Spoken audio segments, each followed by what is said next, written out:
At first encounter, the emaciated figure of Shane Watt may evoke a surge of preconceived notions within the minds of the privileged upper echelons of society. His defiant appearance resonating with the spirit of Canada's West Coast, cloaked in shrunken, washed-out T-shirts and his wrinkled smile partially concealed behind a haze of cigarette smoke, serves as a bold, cryptic message to the uninitiated of the struggles inherent in choosing to sustain oneself solely through art. Yet this is one of his primary languages, a profoundly significant and meaningful lesson for those spiritually elevated enough to grasp a simple truth. We are born free. The freedom to be oneself and express that identity through any means, though inherent in our very existence, is not readily served on a silver platter in our fear-driven and immature society. It must be stolen like Prometheus's fire, as Picasso once declared in his studio in Malaga. The essence of the struggle to attain freedom becomes the very message of an artist's philosophical evolution and personal growth. Art is something subversive. It's something that should not be free. Art and liberty, like the fire of Prometheus, are things that one must steal to be used against the established order. Once the fire is pilfered, one must embark on the quest to find their own secure path to carry it forward, and undoubtedly Shane's maps will guide the way. Without fail, these maps compel you to sleepwalk through a dreamlike parallel world, with the ultimate destination being liberation from materialism. A lukewarm flame flickers, reducing material concerns to ashes through the purifying fire of stolen freedom. As he declares in his will, this fate will also befall his entire collection of unsold drawings. For those brave enough to boldly traverse the intensity of Shane Watt's scorching personality, a hidden gateway on paper and pen reveals blueprints of ancient stalagmites hanging from grand philosophical cathedrals and pensive urbanistic gargoyles shedding tears of profound knowledge. The architectural genius lies concealed in the basement, a dusty recording studio adorned with murals, sketches, drawings, and countless depleted markers accumulated in aged boxes. This unassuming individual, consuming a liter of caffeinated honesty daily, is fervently dedicated to his craft and research, sharing his unique perspective 24/7 to whom seek refuge in wisdom. Shane's workflow is truly one of a kind, strategically embracing a peculiar form of reverse procrastination that anticipates deadlines while enhancing productivity with serene ease. His biorhythm synchronizes with a few random delays inspired by the collection of clocks adorning his walls and protruding from broken shelves. Each clock displays a different time, its hands pointing to disparate hours or minutes, anchoring his focus on the abstract notion of time, an elastic perception of telepathic emotional condensation.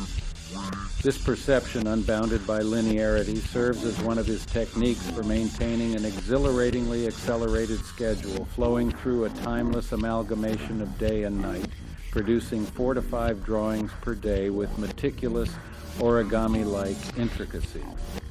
Furthermore, during his creative trance state, Shane balances productivity with an intake of curated information. As his marker glides across the paper, emitting a faint frictional sound, his studio becomes shrouded in thick cigarette smoke, while his thoughts coalesce into tangible nebulae, forming random vortexes of sonic muses that channel his intellectual pursuits. Mathematical laws, social sciences, economy, politics, philosophy, spirituality, and anything of value flowing from the uninterrupted stream of a useless YouTube. By seamlessly blending his filtered real-time research into his artistic process, Shane operates as an engineer, meticulously redesigning the urban landscape of an ideally drawn, peculiar utopia. This utopia evolves gradually, akin to a 2D flatland of planetary proportions, complete with passages and links between continents, rivers, and multi-layered megalopolis. These roadmaps, charting the neural connections of networked collective information, ultimately converge into an enigmatic, ongoing master map. This master map reveals the conception of every other map and how it fits within the intricate puzzle of geographically somnambulant territories. To truly comprehend Shane's intricate cartographic designs and their profound ramifications, one must employ an enlargement lens, approaching each street closely, as if descending from an orbiting satellite ready to crash into this parallel world shaped by the free neuron's cartography. Regrettably, through this synoptic mapping, our role is reduced to that of ephemeral dragonflies attempting to translate the macrocosmic essence through our imagination and vision of a utopian future.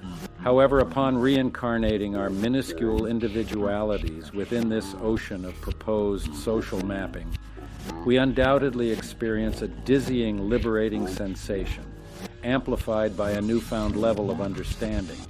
Indeed, one more step down the precipitous staircase of Shane's artistic practice opens our comprehension to his duality in techniques and aesthetics. While his maps offer divine satellite views into the desires and mistakes of humankind, they are not his sole subjects of investigation. Sooner or later, as we continue our free fall along his predetermined path, we inevitably encounter a bifurcation of perspectives in the way he observes his planimetric world. Willingly, he allows the viewer to choose their own destiny, blurring and mixing the XYZ dimensional axis as if forsaken street signs. Moreover, he offers a lower vantage point of cities from ground level, where buildings merge and intertwine, at times resembling humans or animals, impregnating megastores and multinational corporations' mutated logos with subliminal seeds of anti-corporate messages. These drawings predominantly feature a vertical composition, directing our gaze upward, mirroring the trajectory of consumerism toward the paper's sharp edge, where the city meets the antenna of its creator. It is at this juncture that the illusion of concrete security dissipates, revealing itself as a belief transmitted from realms beyond. This particular observation embodies the most human, rationalistic quality we can extract from Shane's defiant perspective, where he guides us to mimic the naive stroll of a citizen, leading us on a city tour through his X-ray vision of what lies hidden beneath the McLuhanian architecture of primitive intelligence.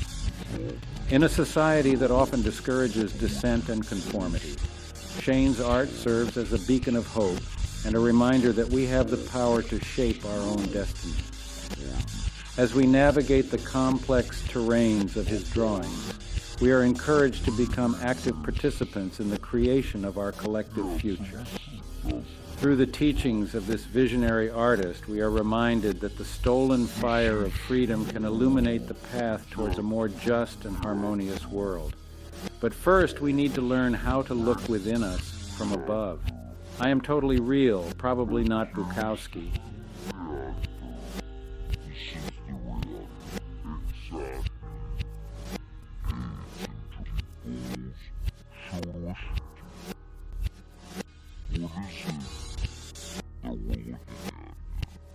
Just this, and that's right off the generation reactor. This is what